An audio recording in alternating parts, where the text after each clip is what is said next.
Nervo trigêmeo. A dica anatômica de hoje é sobre o quinto par de nervo craniano. Vamos começar relembrando a estrutura do tronco encefálico, mesencéfalo, ponte e bulbo, e o nervo trigêmeo, que é o quinto par de nervo craniano, emerge na lateral da ponte, nessa região que é chamada de pedúnculo cerebelar médio. Portanto, o pedúnculo cerebelar médio é o local de emergência do nervo trigêmeo. Lembrando que o nosso tronco encefálico se posiciona nesta região, nesse escorregador, nesse declive que existe aqui no crânio, chamado de clivo. Portanto, o nosso tronco encefálico vai estar apoiado no clivo, ok? Essa é a posição que o tronco fica encaixado no nosso crânio. Podemos observar que logo na emergência que nós temos então o mesencéfalo, a ponte e o bulbo, e como eu já me referi, na lateral da ponte, no pedúnculo cerebelar médio, ocorre a emergência desse par de nervo craniano chamado de nervo trigêmeo. Observe que ele tem uma pequena raiz, uma raiz mais delgada, motora, enquanto a sua raiz mais espessa é a raiz sensitiva. Portanto, esse nervo ele é considerado um nervo misto, pois por envolver tanto a parte sensitiva quanto a parte motora. Ele forma, logo após a sua emergência, uma dilatação. Essa dilatação estará posicionada na região petrosa. Lembrando onde fica a região petrosa, aqui está o clivo, e essa elevação do osso temporal na região intracraniana é a região petrosa. Aqui irá se assentar então esse gânglio, chamado de gânglio trigeminal.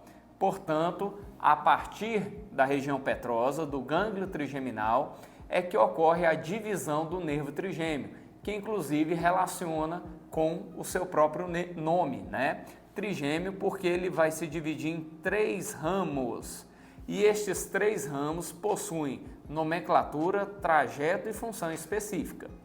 Vamos falar inicialmente do primeiro ramo, o ramo chamado de nervo oftálmico. Esse nervo ele segue anteriormente, então segue para frente, em direção à fissura orbital superior. Ao perpassar, ao atravessar a fissura orbital superior, ele passa agora a pertencer à órbita, ao espaço orbital, onde fica o globo ocular. Portanto, nós podemos observar aqui na imagem que o ramo 1, que é o oftálmico, ele vai seguir anteriormente, atravessando a fissura orbital superior, e a partir daí, então, ele se encontra dentro da órbita, onde vão acontecer ramificações sensitivas desse nervo. Essas ramificações serão responsáveis pela sensibilidade da região do supercílio, essa região supraorbital, através de nervos supratrocleares, supraorbitais.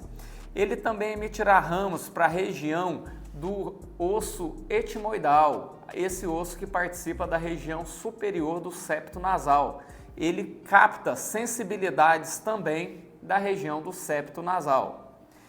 Ele emitirá ainda ramos para a parte anterior da órbita, para essa parte anterior da órbita, captando a sensibilidade de toda a região orbital. E forma um gânglio aqui, chamado de naso ciliar, que estará envolvido aí com a inervação do músculo ciliar em parceria com outros nervos cranianos, ok? Portanto, esse primeiro ramo do trigêmeo, ele é o oftálmico e ele é o responsável por captar a sensibilidade da região orbital, ok? O segundo ramo do trigêmeo, ele é chamado de nervo maxilar. Observe que ele tem trajeto também anterior, então tem sentido aqui anterior, e ele vai perpassar, ou seja, ele vai atravessar um forame chamado de forame redondo. Lembrando que esse nervo também é sensitivo, assim como o oftálmico, ok? Esse ramo do trigêmeo, chamado de maxilar, após penetrar no forame redondo, ele vai emitir um ramo inferior para a formação de um gânglio. Este gânglio é chamado de gânglio pitérigo palatino e ele ficará na região superior do túber da maxila, nessa área chamada de área pitérigo-palatina, ok? Observe como ele fica posterior aí ao osso maxilar.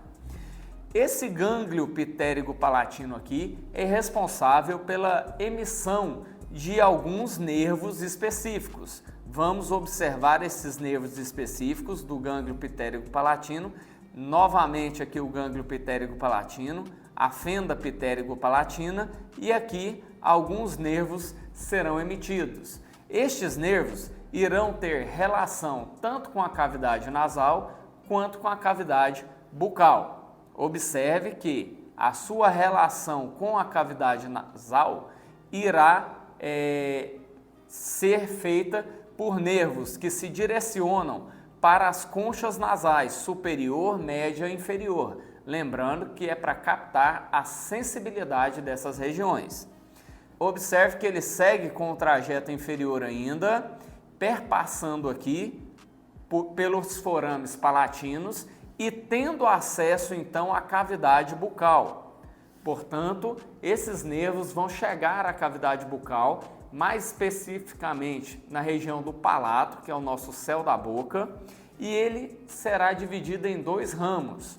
Um atravessará o forame palatino menor e irá posteriormente para palato mole e úvula, ou seja, a inervação de palato mole e úvula, ele recebe a inervação sensitiva desse nervo palatino menor, que é um ramo do gânglio pitérigo-palatino.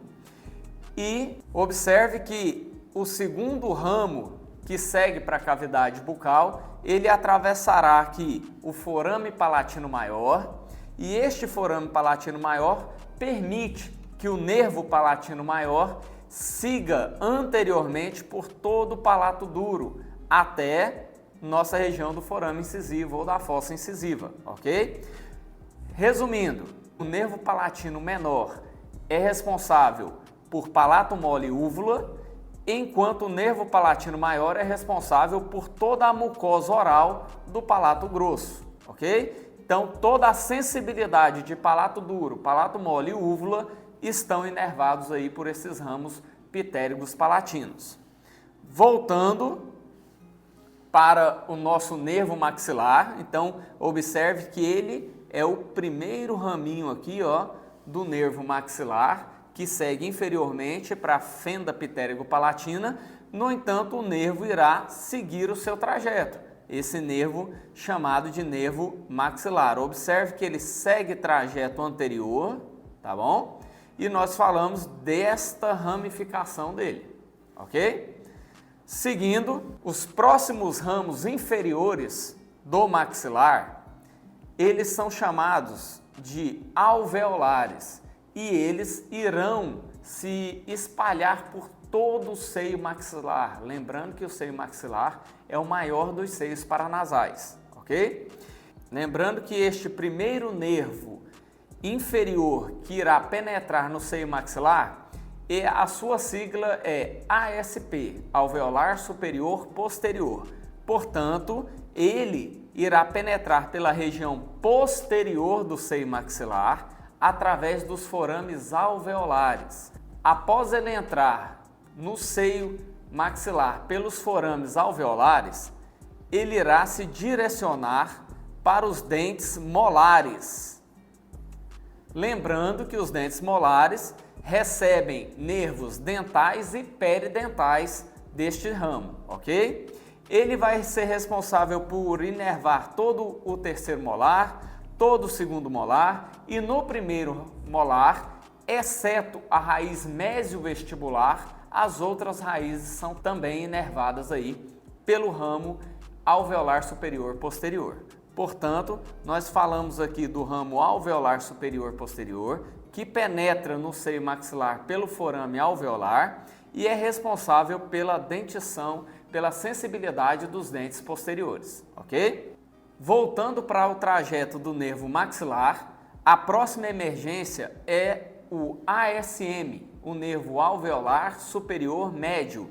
Observe que ele emerge anteriormente ao ASP, né? Lembrando que esse aqui é o ASP, e ele emerge anteriormente ao ASP e irá se ramificar para a raiz mesiovestibular do primeiro molar e para a raiz dos dentes pré-molares.